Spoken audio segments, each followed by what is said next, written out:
Shalom. Call halal Yahweh Bashem Shai Bashem Rakak. Double honors unto the apostles and the elders. Salutations to all my fellow laborers doing this work in truth and sincerity, risking their lives and their freedom to do so. To the confusion of face, join unto our ranks. The hopeful elect, the Akwaf that are listening and learning to you, I say Shalom. This is your brother Malcolm coming at you with another lesson in truth. And this is the True News Network. And these are a bunch of evangelists who profess that they're teaching the true gospel of the Bible, the one that was taught in the 40 days that Yahweh Shai was fasting, and they're questioning. The title of this video lets you know that they don't understand nor know prophecy, right? Because how can a man know his goings? They would understand that the Most High is using these men to do these things, to bring on, this destruction. All right? But I'm going to let the video play, and then I'm going to interject with some scripture. It's an 18-minute video. We're probably going to let about 10 minutes of it play. So without any further ado, let's get into it. Meeting that was held at the CIA headquarters in Langley. Was that Friday's program? Okay. So it was reported that John Bolton convened a meeting at the CIA at Langley. Secretary Pompeo was there, Gina Haspel, the director of CIA, Secretary Shanahan of the Defense Department. Right. I forget who else. Dan Coates, the head of Director of National Intelligence. National Intelligence was there. So we now know what the meeting was about. Oh, like we didn't know on Friday. It was pretty obvious where this is going. I guess the only thing missing out of that meeting is a photograph of John Bolton coming out the door with a yellow pad that says 120,000 troops. So war is in their hearts. But real quick, let me read this scripture in 2nd Ezra. This is 2nd Ezra 12 and 17. And that's I'm starting 16. And it reads, "And this do the 12 wings signify which thou sawest." All right. "As for the voice which thou heardest speak, and that thou sawest not to go out from the heads, but from the midst of the body thereof. This is the interpretation." That was basically a synod. And this is how you know that this is Esau, Edom all over again. This is Rome. All right, because the Grecians and the Romans, they did things in a body. The Lord sets up kings, but Esau wants to set up groups of men so that they can judge themselves and rule themselves, by the doctrines of men and not by the powers that be. Okay? So you had one of those same type meetings in the ancient world was just held now, and the topic was war. Or a huge bomb. That would probably be another too. So the New York Times reported last night that at the direction of John Bolton, once again, the president's advisor. He doesn't seem to be advising a lot. He seems to be directing, acting as the real president of the United States. Because we've seen that before. Because anyone who was alive during the presidency and the vice presidency of Bush and Cheney, it was clear that Dick Cheney was running the show. Bush was the front man, the face. But your real president was Dick Cheney at that time. You better believe that. If you don't, you're fooling yourself. According to the New York Times, at the direction of John Bolton, Acting Defense Secretary Patrick Shanahan presented top White House national security officials. Now, mind you, the Defense Secretary is a higher position than the advisor. Okay? As a matter of fact, the Secretary is third in command in America. Yeah, it's Secretary of Defense. Yeah, so you got Your president, your vice president, then the Secretary of Defense, I'm pretty sure is number 3. You know, I could be wrong, but I don't think that I am. With a plan to send up to 120,000 troops to the Middle East in the event that Iran attacks American forces. So John Bolton ordered the Secretary of Defense. Shouldn't it be the other way around? You would think so. I mean, if we had an advisor here advising us on the Godcast each day, can you imagine that advisor telling you what to do? So these guys think that they're learned in the scriptures, yet they're wearing a phallic symbol under their necks, and they all got bald faces. Nobody's got a beard on their face, right? But if you say something to them, they're going to tell you that was done away with, which the scriptures never says that the laws was done away with. Esau is just contrary to the scriptures, clean contrary. No, no, that wouldn't happen. No. Advisors, They could make suggestions, say, hey, Rick, can you consider this? Look at this. These are the options. Not, you better do this. Well, at the time That's kind of the tone of this. I mean, he isn't it? picks up the phone and he calls the Secretary of Defense and orders him to do something. Well, apparently acting Secretary of Defense. Yeah. And that's what's important is I think he took advantage of the vacuum that was left with Secretary Mattis leaving his post. I think Secretary Mattis left because of this kind of stuff. I think this is one of the examples that drove Secretary Mattis out of the. Let me pause it for a second and get that scripture. Since I semi-quoted it, let me read it. This is about the so-called men of the Lord here, these Christians who are giving you the news. All right? This is our second, Wisdom of Solomon, the 2nd chapter, the 12th verse. And it says, therefore, let us lie in wait for the righteous, because he is not for our turn. He is clean contrary to our doings. He upbraideth us with the offending of the law and objective to our infamy, the transgressions of our education. So yeah, we object and are against the ways of Esau Edom and his senate. All right? We govern according to the law, statutes, and commandments, and according to order that is set up by the Lord, not that is set up by men. And Esau wants to govern himself, when the scriptures clearly tell you that the Most High ruleth in the kingdom of men. The Defense Department. He wasn't going to clash with these people like this. That's my own.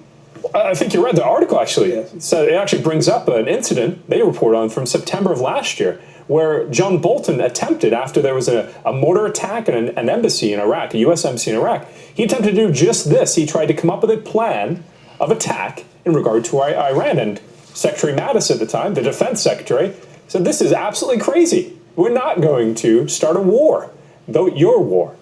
And Secretary Mattis is gone, and John Bolton is there, and he's ordering the acting Secretary of Defense what to do. And we're headed to war. So John Bolton is running the show in the White House. Do you think the president is even aware of what's going on in all of this? Well, can he not read? I can read. I mean, does the president, what does he do? Does the president ever? See, these Edomites are confounded and they're actually afraid. They're afraid.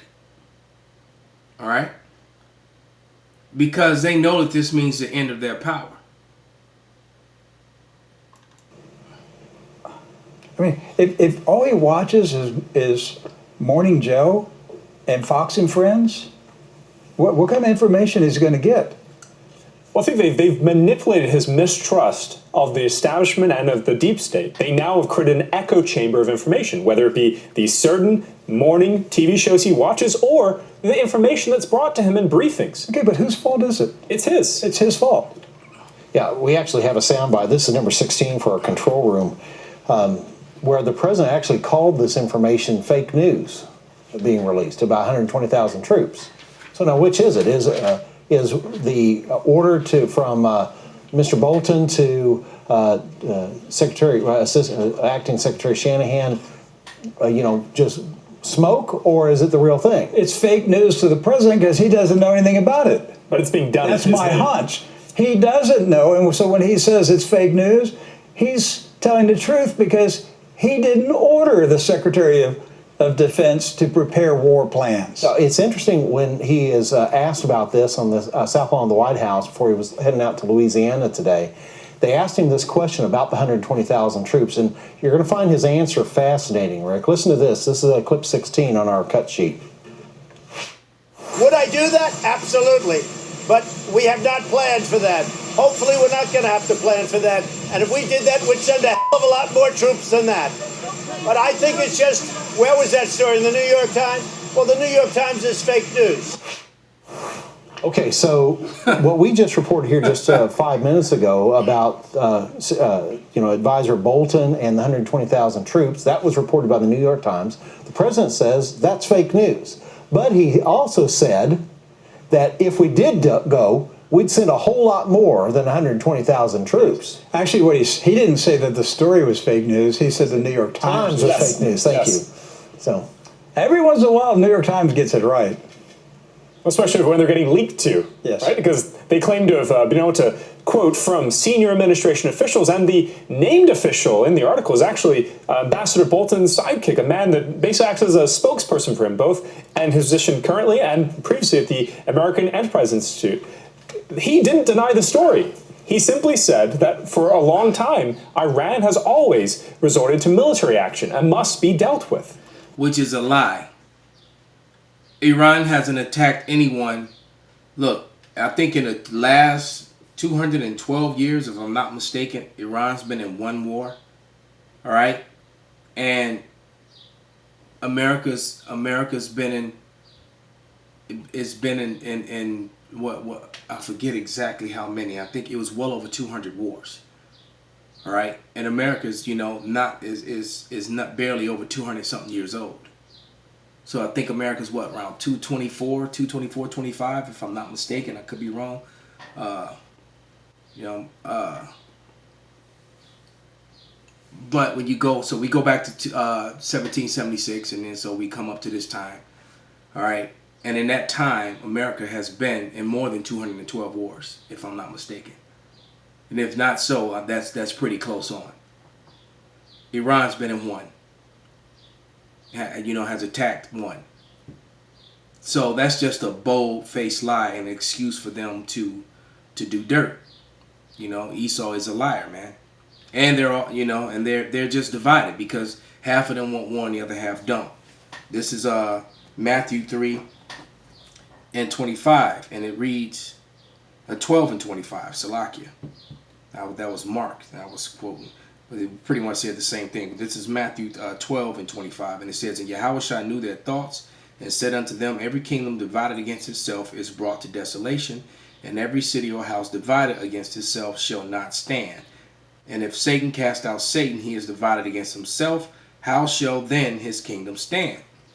And what you're looking at is, Edom is divided against Edom. Within America, between the Republican Party, the Democratic Party, and the liberals, and also them with their division against the Europeans, especially Russia. So they're completely divided, man, and you're witnessing their fall. Well, if you're talking 120,000 American troops, we're talking the size of the U.S. invasion of Iraq. Yes, that's right. Okay, folks, do you get what we're trying to warn you about? The Ziocons are marching us off to war again. See, that's that just division, like we did. Because these are Christians that are going against the Ziocons. Yeah, everyone's watching that Z word. Ziocon, Zionist. All right, don't actually say it. All right, but that's a house divided because you got Amalek against the Edomites here in America, basically, and Amalek has controlled a lot of power here in America. That's why they're persuading America to do whatever they want in the interests of Benjamin Netanyahu, who is the head of the Zionists. In 2003. One more time. Here we go. The same pattern of behavior directed by the Ziocons. The propaganda, the staged events, the provocations. And once again, can you just lies, right? Who's the enemy? propaganda, staged events. You know, just false lies. This is you know, the MO of Esau Edom. This is Ecclesiastes or Sirach, the 10th chapter, the 8th verse, and it reads, "Because of unrighteous dealings and injuries and riches got by deceit, the kingdom is translated from one people to another." This is Esau's way of operation: slander, lie, murder, kill, steal, and then claim. Then say he's righteous. He'll judge you and bring you under charges in war when you attacked him and were defending your own house. He will bring you under charges for defending yourself in your own house when he's the invader. What does he look like?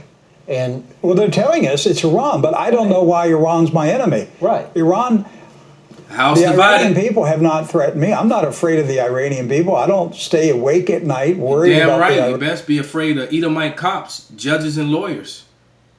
All right. Iranian people. And how do we know when we've won? What do we win at the end? You know, at least in World War II, you could say Hitler's gone. You know, The Nazis are defeated. the Nazis, they've been beat. You know, we've got V-Day. Let's have a parade. What is the parade going to look like when we're done with Iran? What are we going to be celebrating in that ticker tape Star of parade? David in Tehran. Wow. What do you think? I mean, what does it look like? Because it has nothing to do with the American people. Right. It's everything to do with Israel. That's because right. It's Israel that wants the war. It's not us. It's not the.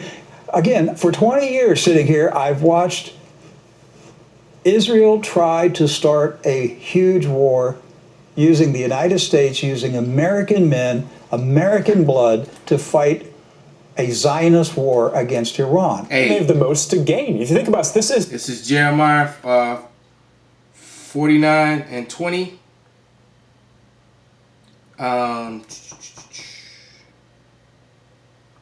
And it says, "Therefore the heart of the counsel of Yahweh that he hath taken against Edom, and his purpose that he hath purposed against the inhabitants of Teman, surely the least of the flock shall draw them out.